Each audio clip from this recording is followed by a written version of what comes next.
खुलुमबाय गोजोन फुंबिलिनि गिबियावनो बयनिसिमबो नार्जारी चेनेलनिफ्राय नोंथांमोन बयखौबो बरायनानै लाग्रोनाय जाबाय।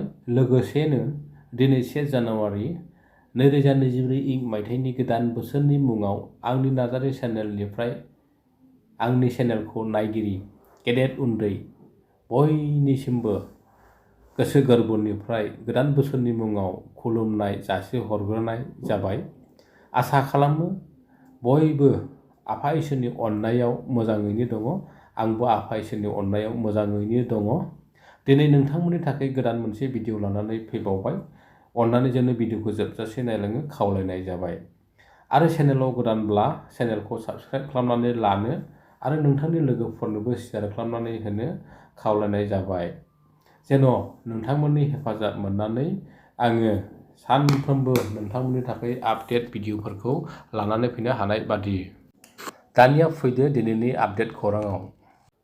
बारग' भलन्टियार फर्स आफादनि लोगो आफादगिरि बान्दे ब्रह्मआ गोदान बोसोरनि बयनिसिमबो गावनि गोसोनि गोथार अननाय सिबिनायखौ बयबो बर' सुबुंफोरनो गाहाम हामलायथि हरनायजों लोगोसेनो बिथाङा बुहुमनि बर'फोरखौनो खौसे जानो खावलायहरो।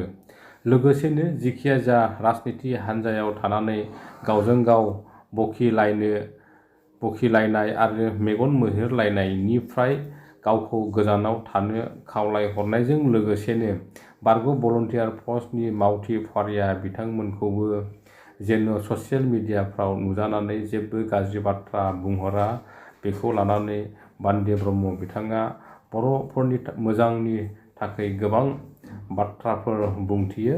बिथाङा आलफानि एकर्डखौ दारि खमा गासैखौबो मावफुंजोबगोन होनना बुंदोंब्ला बर'नि एकर्डआथ' दारि खमानि बादै गोबां दफाफोर दंबावो। बे बाथ्राखौ बुंदों आबसुनि गाहाय आफादगिरि दिपेन बर' बिथाङा। लोगोसेनो बुंबावो दि बर'नि एकर्डखौ गोख्रैनो मावफुंनांगोन। बै दफाफोरखौ मावफुंनायाव बर' रायजो राजाफ्रा एना एनि साननायनिफ्राय गोजानाव थानांगोन आरो आबसुखौबो जेब्लाबो मदद होनांगोन होननानै बुंथियो आबसुनि प्रेसिडेन्ट दिपेन बर' बिथाङा। गसाइगाव ITI कलेजनि फरायसा गेरेमसा नार्जारीखौ बुथारग्रा गुबै दायनिगिरि 19 बोसोरनि प्रिथिराज नार्जारी आरो बिनि लोगोफोरखौ 24 घन्टानि उनावनो क'क्राझार पुलिसआ हमनो हानायखौ जोङो मिथिनो मोन्दों। मख'नो गोनांदि 30 दिसेम्बर 2023 सानखालि मागुरमारि लालमाटि साहा बागानाव गेरेमसा नार्जारीनि गोथै देहाखौ बोखांनो हादोंमोन। बै जाथायनि सायावनो भारतनि साजानि आयेननि धारा U/129B/302/379 नि सिङाव 429/23 नम्बरनि मोनसे केस होनाय जादोंमोन क'क्राझार पुलिस थानायाव। मख'नो गोनां दि क'क्राझार पुलिसआ प्रिथिराज नार्जारीजों लोगोसे 3 दायनिगिरिफोरखौ पुलिसआ 10 साननि थाखाय गावसिनि बेंखनाव लाखिनायखौबो जोङो मिथिनो मोन्दों। 2023 मायथाइया मैया बेलासिनि 12 बाजिनाय लोगो लोगो एबा 12 बाजिनाय लोगो लोगो 2023 मायथाइया जोबबाय एबा थुंगिबाय।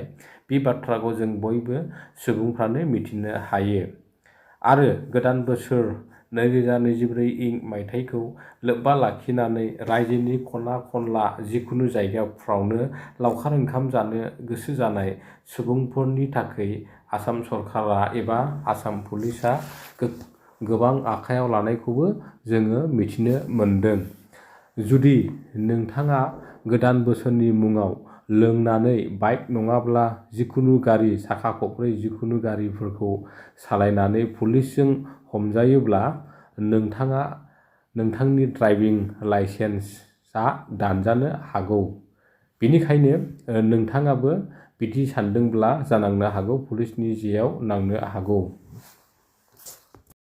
बेजों लोगोसे दिनैनि भिडिअआ बेखिनियाव जोबबाय लोगोफोर। आसा खालामो भिडिअखौ नायनानै मोजां मोनबाय। Thank you for वाचिं।